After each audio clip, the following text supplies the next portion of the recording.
السلام علیکم ورحمۃ اللہ وبرکاتہ۔ ناظرین، امید کرتا ہوں آپ سب خیریت عافیت کے ساتھ ہوگی۔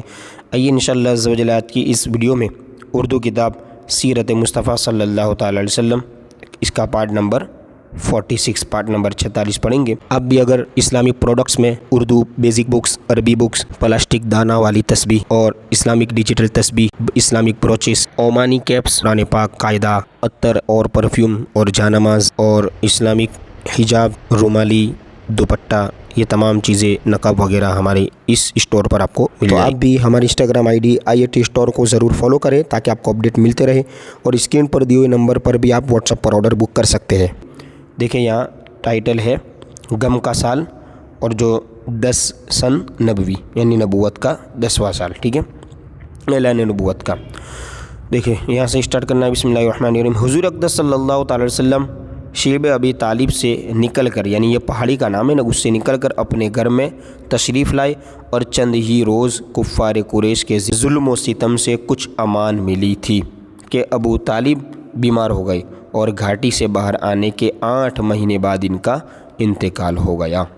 دیکھیں اس کے بعد آگے، ابو طالب کی وفات حضور صلی اللہ تعالی وسلم کے لیے ایک بہت ہی جانداز اور روح فرسا حادثہ تھا، کیونکہ بچپن سے جس طرح پیار و محبت کے ساتھ ابو طالب نے آپ صلی اللہ تعالی وسلم کی پرورش کی تھی، اور زندگی کے ہر موڑ پر جس جان نثاری کے ساتھ آپ کی نصرت و دستگیری کی، اور آپ کے دشمنوں کے مقابل سینہ سپر ہو کر جس طرح آلام و مصائب یعنی تکالیف اور پریشانیوں کا مقابلہ کیا، اس کو بھلا حضور صلی اللہ تعالی وسلم کس طرح بھول سکتے ہیں۔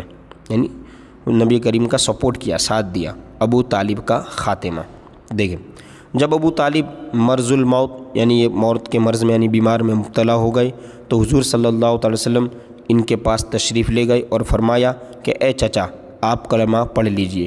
یہ وہ کلمہ ہے کہ اس کے سبب سے میں خدا کے دربار میں آپ کی مغفرت کے لیے اصرار کروں گا۔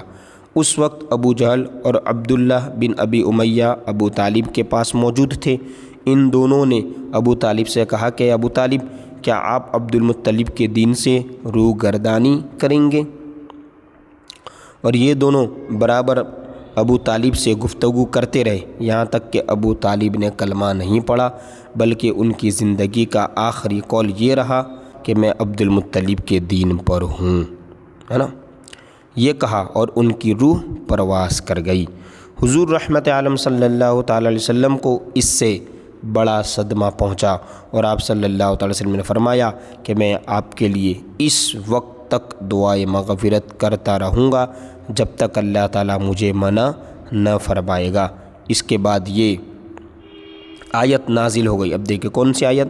اکان للنبی والذین آمنوا ان یستغفروا للمشرکین ولو کانوا اولی قربا من بعد ما تبین لہم انہم اصحاب الجحیم، یعنی نبی اور مومنین کے لیے یہ جائز ہی نہیں کہ وہ مشرکین کے لیے مغفرت کی دعا مانگے، اگرچہ وہ رشتہ دار ہی کیوں نہ ہو، جب انہیں معلوم ہو چکا ہے کہ مشرکین جہنمی ہے۔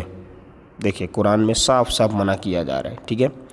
اب پارٹ نمبر 47 میں آگے ہم حضرت بی بی خدیجہ کی وفات کے متعلق پڑھیں گے۔